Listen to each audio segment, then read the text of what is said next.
everyone, welcome back to the Collector Series on WTCtv. Tony, Vela, and myself are very happy tonight to introduce our guests, Brian Williams and Rich Hopkins. We like these theme episodes where you have a bunch of guys together that have something in common, like the WC autograph collectors, the non-sports collectors, or the Becky collectors. And today we have two of the top collectors in the hobby, but they specialize in Hulk Hogan.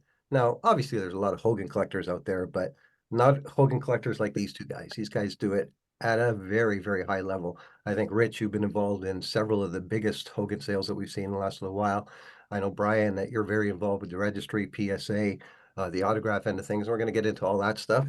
Tony, Vela, nice to see you. So we'll get right into it. And I know you guys have told your story before, but just for new viewers that don't know who you are, introduce yourselves both. We'll start with you, Brian, and we'll go to Rich, and just who you are, what you do, and how you got into wrestling. Sure. Well, I'm Brian Williams, aka Awkward High Five on Instagram, keeping the hobby alive.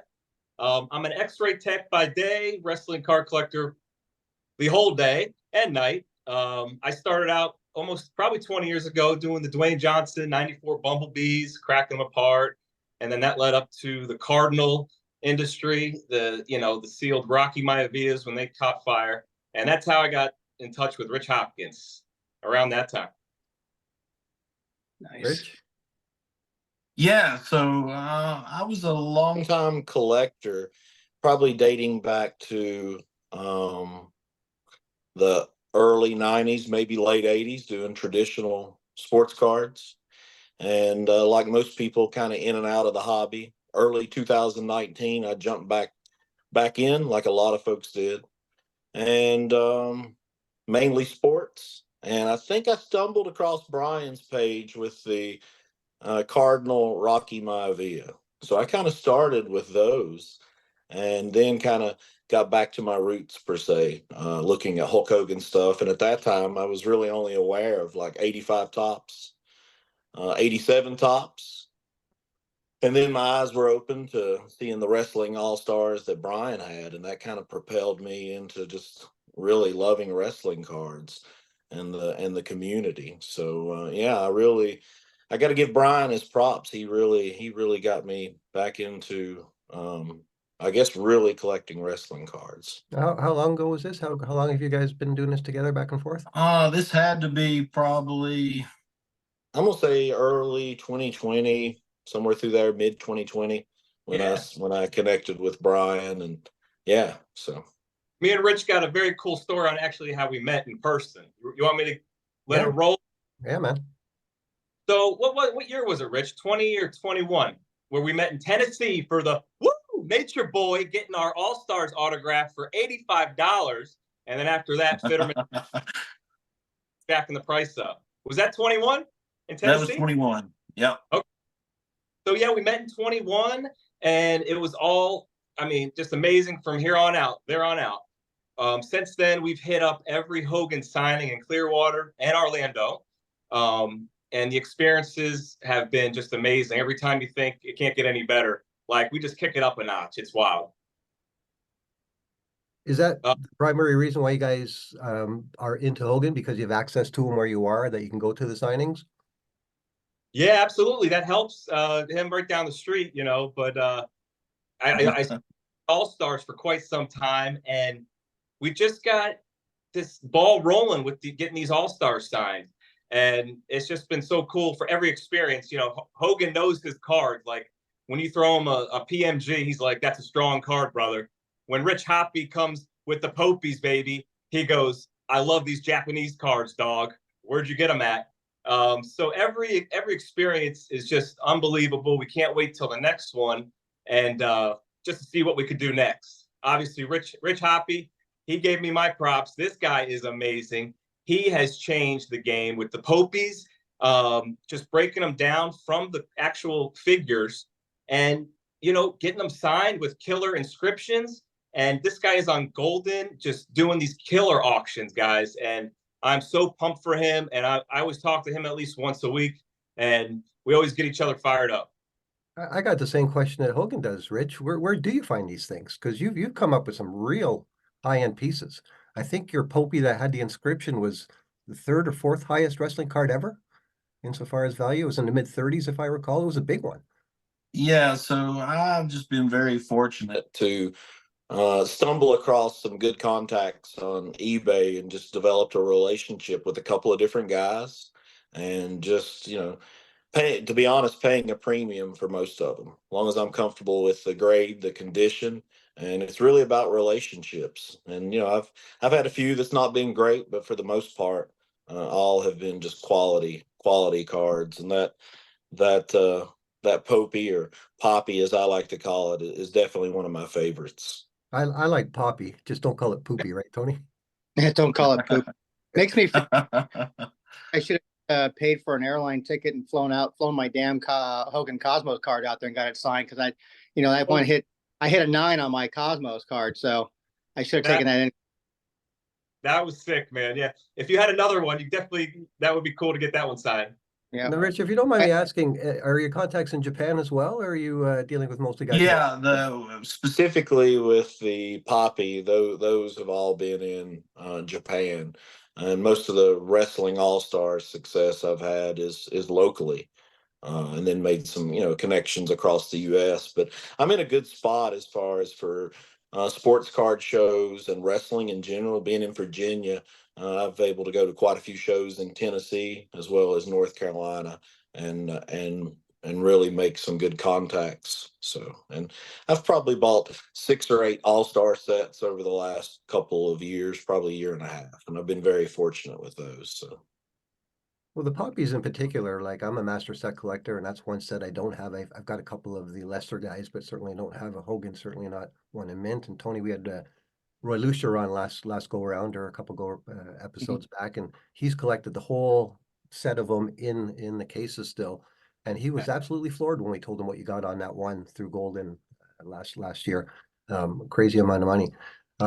Brian, you've been collecting All Stars as well for a long time and getting them graded and sort of going up. And I want to talk to you guys about the registry and the competitiveness of the registry, because that seems to be a thing that keeps coming back into conversation, how it sort of fosters guys to sort of get competitive and try and get better cards, grade better cards.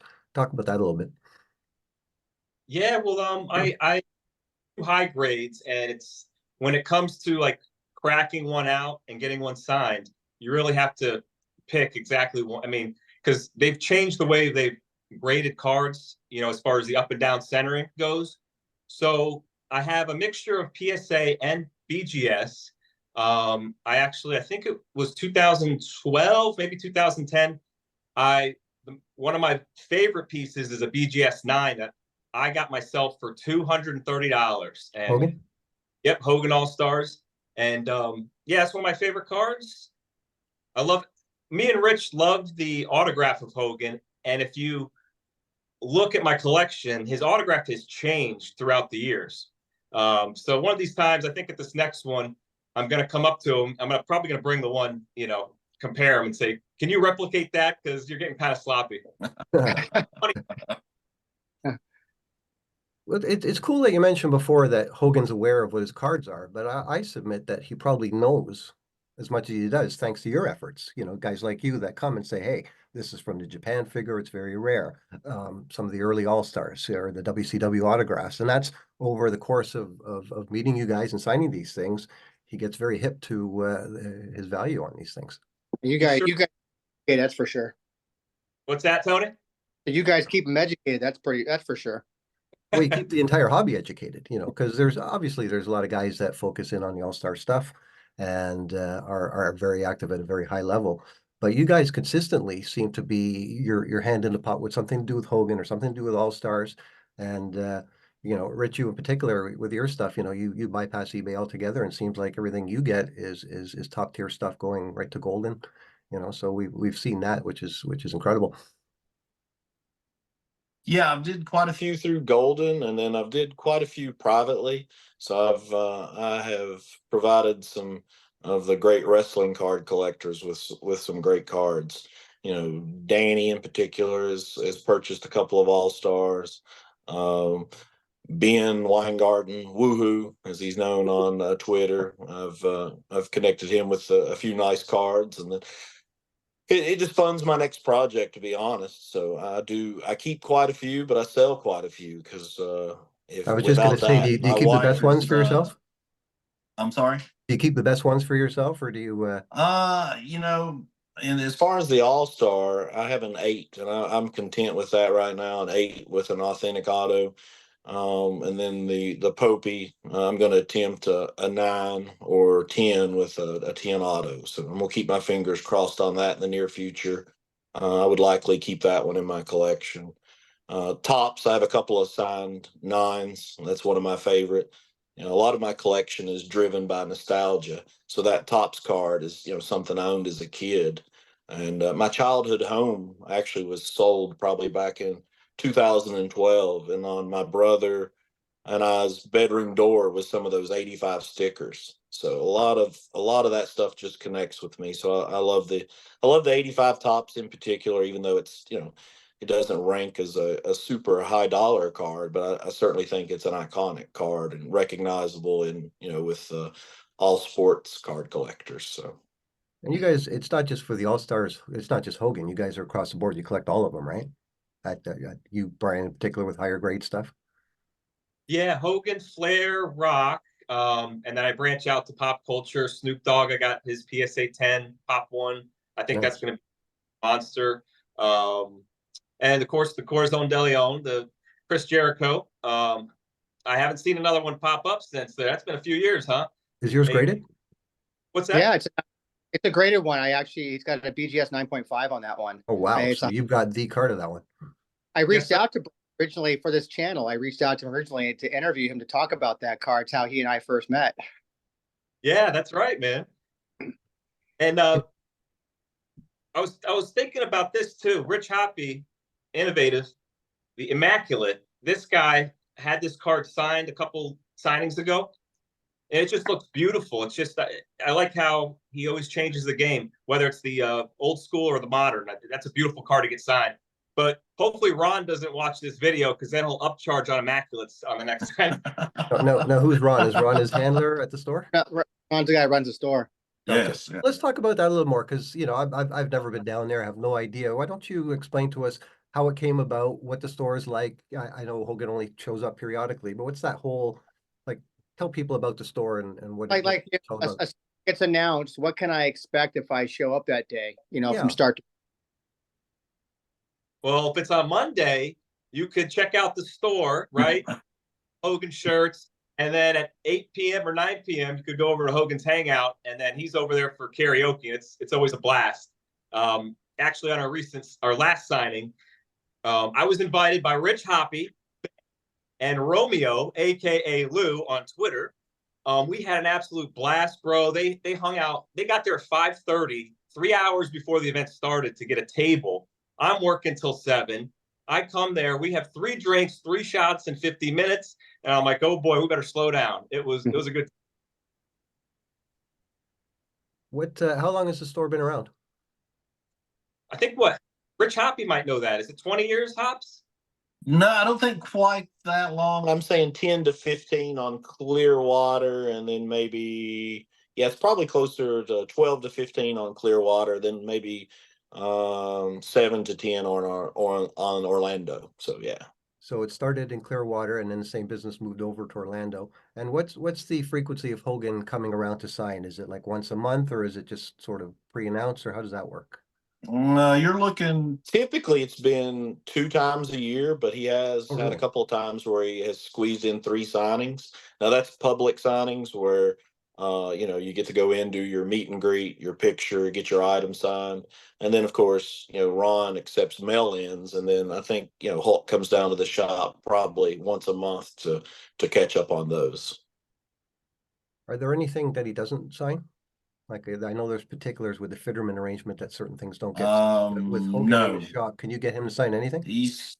he's pretty much fair game on everything. You know, some things may be a premium if you had like a ring worn item that you wanted him to take a look at, and Hulk actually authenticate it, and he'll sign it, and he does a video, you know, basically describing that item you sent him. You know, prices jump up pretty high on that. Sure. And then you're looking at a couple of grand to authenticate something. But what would the process be like if I'm going there for the first time? when should I arrive? When does it start? How does the line move? How do they treat you when you come through for getting your photo ops? I mean, I've seen some of your guys' videos before showing you guys going through the process and taking pictures. And I know, Brian, you take a lot of video from that stuff. I always see your stuff all the time. Like what's that process like from start to finish? I mean, going the lines and getting the hell out kind of thing. It's like 2 to 6 p.m. typically. They're typically on a Saturday. It's really up to the individual if they want to be like, hey, I want to be first. You can line up, but I've seen people in line as early as 10 a.m. I'm one of those like just go in the middle, kind of get in line depending on the weather. Depends the time of the year, of course, how hot it is in Clearwater or Orlando. But I'm kind of middle of the pack guy. And then you meet some interesting collectors and fans, and you kind of hang out in line. Then once you get close to the entrance, they're probably Clearwater. You're looking at maybe 10 people are in there because it's a very small shop. Versus Orlando, there's probably 25 people, and you'll slowly make your way to the front of the line where Reverend Ron, as he's called now, is kind of orchestrating and guiding everything. And he's you have your items ready, and so you get up to Hulk, and Hulk will definitely interact with you as long as you're ready to interact with him. Some folks go up and I believe they're a bit starstruck. Others go up and they're ready to start talking. And sometimes you may bring up a good memory and he may spend 5 minutes talking with you versus, maybe a couple of minutes with the others. But he's always been great. And so you get up there, get your item signed, a couple of pictures. And then Ron's like, you got to get out of the way. We got to get ready for the next one. So, Like you, but like you, overall, Tony, a with Kurt great, Angle directing overall, a traffic. great experience. It's, you get to meet some other, whether it's just Hulk Hogan fans, there's card collectors mixed in there, there's figure collectors, there's folks who just want to meet him. Yep. Hulk Hogan is this iconic figure from the 80s that was just worldwide, so it's quite the spectacle. And is it just Hogan, or do you get anybody else like Nasty Boys or Beefcake or any of the old Jimmy Hart? Like, do they turn up there to do signings as well? Yeah, you got Go Jimmy ahead, Hart, Nasty Boy. Who else have they had? Oh, Tony Atlas was up there. Sergeant Slaughter, Hacksaw. It's just to name a few that I could think off the top of my head. Oh, and there is something to be said about the Ron hurdle. Like you got to get through handsome Ron before you get to the brother. Okay, so let me take you on a tour through the line. You're very rushed. He grabs your all-stars with the quickness. You actually have to tell him to close. So then after, he's rushing you along, you're trying to get the right color marker. So this last visit, I got hopefully Mia can make her WTC debut. She's up and a little later, but I wanted a blue Sharpie for Hogan to sign the 2 All-Stars. Right away, Ron's like, black, black, black. I'm trying to just have 5 seconds with Hulk, and he's rushing along. Hogan's got the black Sharpie. He's a centimeter away from drawing the first H on the All-Stars in black ink. I go, brother, stop him. I give him the blue. Ron says, you got to be ready, It's like, so it is very rushed, but once you get your card signed, I mean, you just gloat at them. You guys hang. I mean, it's cool. And you check out all the videos that you took that Tony mentioned. And so that's kind of like, you do feel kind of rushed. And I think in one of your episodes, guys, Deepak told you about Rob England, the Popey. I'm sure, that just goes to show you he was kind of rushed, and that shit can happen. Damn ding corner on the Popey. Yeah. Anything else? No, you covered it. I mean, it's overall, I would say it's a great experience. Sometimes Ron is a bit stressed with just the amount of folks. He's trying to make sure everybody gets to see Hulk. So I think sometimes he's a little overwhelmed, but as much as he may be excited and trying to get you through, Hogan's kind of that balance of calming everything down, because sometimes Hogan just puts Ron, settles him down, and Hulk really dictates the length of time you spend with them. I mean, if we're being honest, Ron really doesn't. If Hulk wants to talk some sounds more, like a character. This talk. Ron sounds like a character. You've called him the He, Reverend. yes, You've called him Handsome Ron. So he sounds. We need him. Yes. next set. We need him in the next collector set, bro. I'm telling you. What does he collect? He's a good dude, though. Be a Yeah. card collector. Can't just be a Ron Howard autographs in blue ink. Let's go. Ron Howard, his name is? You're kidding me. Yes, Ron Howard. Yeah. Yeah, it sounds like every other signing that I've ever done. It's like that. I mean, I have my store here in Phoenix, Arizona, so I have talent coming in once a month, and we just had Rikishi come through. It's like that, and the talent always dictates the pace of the lines like that. As much as you want to get people prepped and ready to go, have your items out, have them ready to go. The talent is going to either be taken by someone's comment and want to elaborate on that and have a conversation about that, or they want to just move it along real quick. It's like, this guy smells, get him out of here. So it happens. And so, we try at my store, we try to make an experience for everybody here. So everybody there, it's a different environment. It's a more intimate setting where people come in. Rikishi just did his new podcast just dropped today.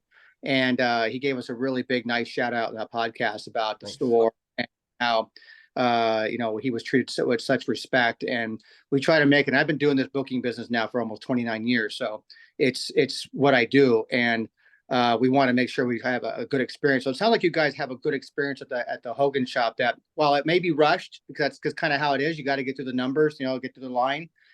You guys make the most of it and have a really good time with it. And it sounds like they run a pretty good tight ship there. Yeah, it's always a good time, and a couple of signings. We've had some other collectors come down, so we've kind of turned it into just a weekend where we all have got to hang out and just spend time together, and so that's always awesome. And this last one we went to, Royal Rumble, kind of made a whole weekend out of it, so it was Nice. You pretty get sweet. to see each other, same faces over and over. You get to know each other. You have the same things in common, so you become buddies. It's great. Yep. Yeah, it was a great time. So I'm ready for the one. There may be one in June. My wife's like, "How many times do you need to meet this guy?" I'm like, "As many signings as he has." So. Well, tell her you're known in the community as the guy that gets the best cards of his signed, and it's you're a going concern with that stuff. So Now, Brian, you showed the Hogan Immaculate Yes, a sir. little while ago, and I know those Immaculates well. What are your thoughts on the modern cards and the Hogan appearances on those? Are you guys into those? Do you collect like the modern Panini? And where are you at with this new Leaf set that's going through the roof now? Are you interested in those Hogans? Why don't you talk about that for a little bit? Yeah, sure. So I don't really collect any of the modern stuff for Hogan. I do love those chrome refractor autos, of course. Those are beautiful, absolutely stunning. And then the Immaculate, I would say that's probably the only one I've focused in on, because these experiences, you're running out of cards to get signed. So I'm trying to look for, the most, where he could sign the best. And Rich Hoppy brought that card out when he had him sign Hollywood Hulk Hogan on it. So I think I'm going to get a couple of those signed, maybe at the next time, unless I have another All-Stars I could crack out. I don't know. But how about you, Hops? Oh, of course, the PMG. If it wasn't for Rich Hoppy, I wouldn't have the PMG, baby. So I'm very fortunate to have that. I really like that card and the story behind it. But other than the PMG and Immaculate, that's pretty much the only two modern day cards I really like. What's the story on the PMG quickly?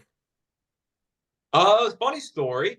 I saw a screenshot of the PMG, and I just, I've been so busy, overwhelmed with stuff. I'm like, Hoppy, this guy's got this PMG. He took a 6 foot, a picture 6 feet away on his Instagram, Sports Card Lessons Ken. Big Ken, how you doing?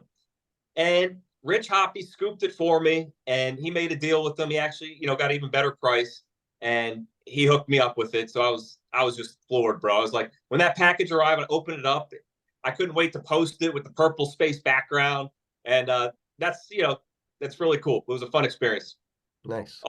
Rich Hoppy, baby, keeping the hobby alive. Yeah, the big time broker. What about you, Rich? Do you get into any of the new stuff? I Panini look stuff, at the or- modern stuff. I really enjoy it. I don't collect a bunch. I certainly respect like the Prism Golds. I think those are huge cards. If I was to run across Hogan at the right price, especially that first year Prism, I'd love to have one of those. A couple of the select cards look great. I do like the color wheel. That is one I've grown to love over the last probably month or so. And a shout out to Frankie Saints. I believe he's on Instagram only now. He had that one signed, and it just turned out fantastic. The Kaboom, I really like the looks of that. So there is some modern stuff that I really like that is on my wish list. And probably go along with that. I think PMG, even though that card now is going on 11 years old, I still would call it a modern card. I think that's a great one, along with the 2015 Topps Chrome. I'd love to find a gold that's centered. I've seen a few, but they just I have a bit of OCD when it comes to centering, so I haven't found one that meets my standard for centering. But that's one I definitely like to add to the collection as well. What do you guys think about these new Leaf cards, the metal ones? Now they've had Hogan signatures in their multi-sports collections for like a decade, them and Flair. Now all of a sudden they're re-releasing with Flair, Hogan, and of course Dwayne Johnson, and it seems like Hogan all of a sudden are getting scooped up. You know, some of these autos that were sitting in other sets are now going for quite a bit more through this Leaf metal release. What are your thoughts on those? My thought on them, just the quick thought is the auto sticker. He signs those H's, man, and they're just off the sticker 3 times, and They it's get just cut. instant turn off for me, honestly. How about you, Hops? Yeah, Leaf, they do make some nice looking cards. They're very creative. I think they could do a little better on probably, which I mean, it is out of their control. Just, I would save those best stickers. I would get them to sign more and just put those stickers on the best cards, like that in particular, that 1 of 1. My brother bought a box, so I'm curious to see how he does with this new product. But I do like some of the cards, but I like getting them done in person. If I'm being honest, like I don't buy a whole lot of stuff that's already signed. The majority of my stuff I've had done, with the exception of a few of the 85 tops. I've tried to get most of those in a 9 or above. I have bought a couple of those off some collectors helping me. I'm gonna slowly put that set together. I know I won't get all 9s with 10 autos, but I'll have to settle for some lower graded Pipers and some of these guys that have passed away. But yeah, I'm more of a guy who likes to get them done in person. I'm looking forward to WrestleCon is coming up. I'm going to get, probably 20 or 30 cards signed there. And I'm headed, I don't know when this comes out, but next weekend I'm actually headed to see Flair and Jesse Ventura in Richmond, Virginia. So going to get some All-Stars signed and a couple other nice cards as well. See, my experience being up here in Toronto has been different, because we don't have access like you would in Virginia. So most of my autographs have been ones that have just been certified by the manufacturer. And for me, Leaf, when they did the first, going back to like 2012 and 2014, Tony, you remember the series of cartoony ones. The attraction to me was there was a lot of signatures for the first time that I'd never seen, and they were all on card. So I went for those in a big way. The first couple of releases, the ones that were just, they were a little squarer, but they were all on card, and it was, again, a lot of guys that hadn't signed in the past or just hadn't signed a ton. But that sort of changed, I guess, now that they're becoming more of a sort of player in the hobby now, and they got the Dwayne Johnson license for this release. They're going back to sticker autographs. Like you say, some of them, Brian, are cut. I think the design of these cards wasn't the greatest. And as a set collector, for me, I'm having a hard time. I was telling Tony the other day jumping into this because, you're still buying the lowest tier card at 10, 15 bucks a piece. So if you're going to buy the set of 46, it's getting up there, but you're only dealing with 6 guys. It's not a normal set of like impeccable 100 or immaculate 100 names, so it's interesting. And we were saying off air before we started, the Dwayne Johnson autographs are obviously the talk of the town, and that's sort of what's fueling this thing. But it's going to be interesting to see not only the Dwayne Johnsons, but how the Hogans and the Flairs, and I guess even the MGFs and the Austins, how they perform relative to other stuff in the marketplace. Yeah, I think the key is with this Leaf set, if there's a card that just connects with you, as a collector, you should buy it. Right. I would be very hesitant about buying as an investment. I think that's something that's happened in our hobby the last 3 to 4 years, especially with sports cards. But of course, it came over into wrestling. But if it connects with you, buy it, but not just for the sole purpose of an investment. So, when the Leaf stuff started coming out, because I brokered some of those deals with some of the talent to get those done. And I sat with a lot of people, getting that stuff signed. I sat with Demolition. I sat with All of Too Cool. I sat with Chris Jericho. I sat with all these guys and got them all done. and sign affidavits as witness to these things like that. So I love the on card stuff. Obviously, like everybody else, for the most part, loves the on card stuff. And I understand the reason for doing stickers, but nothing's going to beat those on cards. It really isn't. I think those early years of Leaf stuff was, well, I didn't really like the design of the card sizes themselves.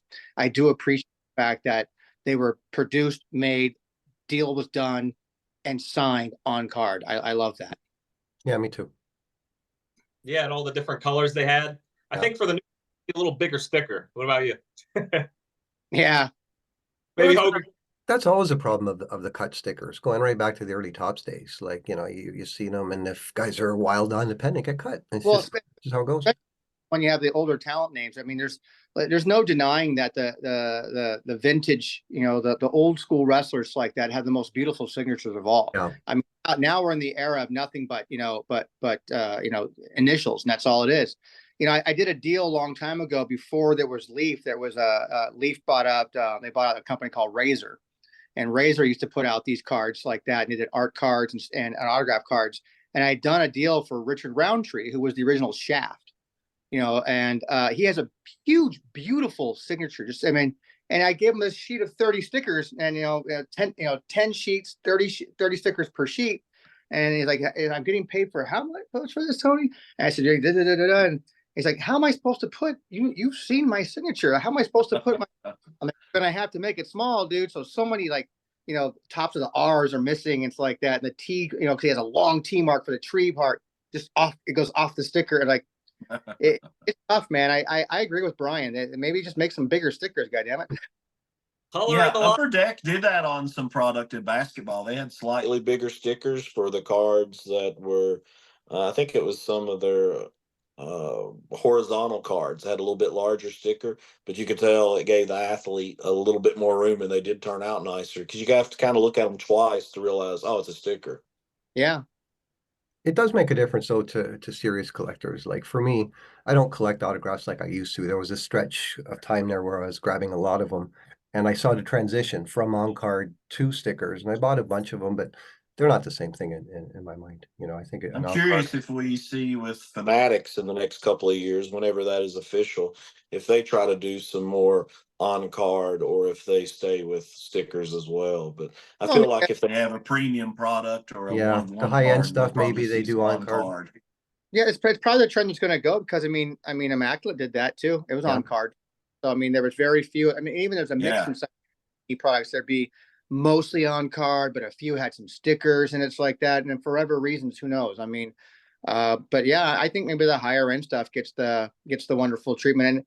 And if just me as a collector too, or as a longtime collector, like if I had that power, I'd be like, listen, here's this batch of cards we're giving you. It's like that. We know you're in, and you agree to sign all of this bullshit. And I'd be like, the one of one, boom. Yeah. I need a full signature, and add some kind of a special inscription on it. Make it really a true nice 101. Number to 10, give me a nice full signature on that. Then you get to the number to out of 200, like that. Then give me your little ugly backwards L for Becky Lynch crap. Give me that. I feel like asking talent sometimes, is that how you sign your checks? Do you sign your checks like that? I mean, because I'm looking for the check signature, honey. That's what I'm looking for. I remember your Kevin Nash cards had that at all. I didn't hear anything. Go ahead, Rich. Oh, I'm sorry. I wonder how many are just even coached at all, and it's just a box as you've seen them laying on their table when they're signing. Occasionally on an Instagram story, you'll see the athlete, with their cards laying there. I'm like, I wonder if anybody really coached them how to sign them. If there's any effort, probably about 15 years ago. With I'm not going to name the name of someone that I said a long time ago. I said, listen, buddy, you need to have two signatures, okay? You need to have the one that's a freebie at the airport, the one that someone bothers you at the restaurant. You need to have that being whatever that initials may be. But when someone comes to an event or you're being paid to have your autograph, I want the full signatures like that.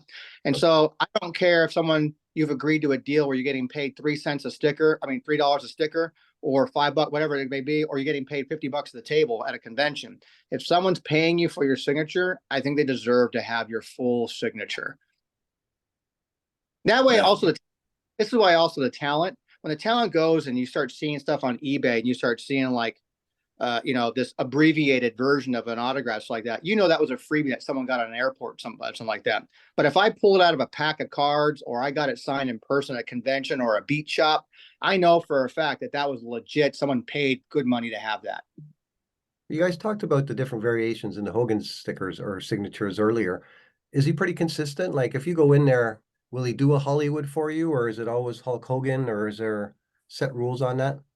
Yeah, I'm always wondering, like, does he have like when you walk in the doors like that, do they like, well, they charge you a premium because you want them to put Hollywood, or did he charge a premium to put inscription of for life, or I think he kind of plays it by ear. There's really no set rules other than the All-Stars are 300 as a premium item. So I think you could get away with an immaculate for, I think, maybe 150. I'm not sure, maybe 200. But we do coach Hogan under the chin, don't all go off the card, sort of thing. Those are some things that came up in the past. And Rich Hoppy hit up the immaculate with the Hollywood for life. And that was probably doing that, just on a whim. But there is a tiered system then. So an all-star, you pay more than if you just get them to sign a regular base card. Yeah. Yeah. Rich, exactly. Yeah, and this last time they just did a straight fee. I think Ron's trying to keep it simple, and then you paid I think a little less for your second ticket. But yeah, in the past it's say $300 for what they considered a premium, which for the All-Stars. Then say if you wanted a top signed or maybe any other trading card, it was a couple $100. Now, what are the He's trying to premiums? move over just to a flat rate, and then you get a reduced rate for your second item, which I think is best. So, well, What- what does qualify as a premium item? The Poppy, the All-Star, the Cosmos, what else? Yeah, Ron's just Marusho, thinking of value when it comes to trading cards, but you're looking at those higher end cards. And then if someone did happen to have something that is ring worn by Hogan and they're bringing in, they're going to charge a little more for that. But that's really about it. I think belts. I don't know if belts fell under that premium, but now I think he was just trying to just do that flat rate, which I think works well. I've always just when any of the cards I've done, I've just paid the premium. As far as like the inscriptions, I have asked Hulk, on a couple. This last one I did, Hulkamania Running Wild on an 85 tops. I just felt, well, this is fitting. I'm here on the 40th anniversary of Hulkamania. Of course, I'm going to ask him to do that. And then with he's done Hollywood Hogan for me on the 98 tops Chrome, and he just did that without me asking. Like he recognizes, hey, this is Hollywood Hogan. So for the most part, he will do that without any instruction. The only thing I stress to him and stress to Ron is, hey, I've got some high end cards. Just take your time. Let me handle them. And and I don't want to put any other stress like on Hulk. He kind of knows where to sign the All-Stars now. I do a little different with the tops. A lot of people get it signed in the top left corner in between like his head and where he's holding the belt. I like it straight across the belt. I just like it centered on the card. So I've kind of coached him on that. Other than that, I don't want to add any like extra pressure to him. I just tell him, hey, it's a nice card, and if you can take your time, and he does his best to deliver a good auto. Yeah, I like that they're changing maybe over to like just a flat type of price point. So it's what I do with Kurt for all of our signings. I don't care if the guy's going to bring in a thimble or to sign up a barn. It's still the same price. I've never been a big fan of tier structure pricing. I just think an autograph is an autograph is an autograph. If you're going to be $300 on this end and 100 on this end, and then just make it $300 for everything. Then if that's what you're comfortable with, just make it whatever it is you want. I mean, I hate tier structure pricing. It's so complicated as a fan too. Like, oh, well, does this qualify under does my Funko Pop go into the action figures pricing? Or, I mean, it's just a ass. Yeah. Flat rate pricing and a reduced second item, I think, is the perfect structure. For someone like Hogan, I can totally see that. Yeah. Yeah. All right, guys, before we wrap up, we often do anecdotes. I got a question for you, Brian. You're a pretty good golfer, a pretty good bowler from what I understand. Do you collect any bowling cards? I do have a couple Norm Duke rookies, the PBA rookie from the early 90s. It's I forgot that, I think it's like a Kingpin set or something. But that's a really cool set. I actually gave, we were bowling trio or doubles a couple years ago, and I got beat pretty bad, and not pretty bad. I put up some high scores. I just got, sucked out like poker, in poker, and with the handicap. So I give him a Norm Duke PSA 9 the next week, and he was just because I found out Norm Duke was his favorite bowler, so he was just shocked, and that was a pretty cool moment, to give somebody a bowling PSA card. How is that market? I don't know the first thing about it. Like, it must be, I mean, we in wrestling are niche. Bowling must be niche of a niche. But I think it was like an off-brand that did autograph bowling cards in the early 2000s or something like that. So I've seen those, and they're really beautiful autographs. Bowlers have some great autographs, let me tell you. Nice. I guess, Tony, if you can do a collection of wrestling card collectors, you can do bowlers, that's for sure. Well, Rich, any last thoughts from you before you wrap up? No, I appreciate you guys having me on here to talk about what, for most of us from our childhood, is likely just a childhood hero, Hulk Hogan. And I will say one thing. Over the last few weekends, when my wife and daughter and I have just been out, whether it's to go out to a restaurant to eat, or this past weekend, we went to or 2 weekends ago, we went to upgrade our phones. And I happened to wear my Hulkamania sweatshirt that I bought at Hogan's Wrestling Shop.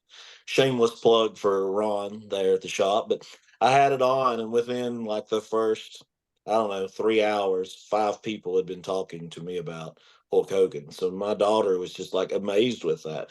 But not only was it some people my age, but it was some close to her age who just know Hulk Hogan.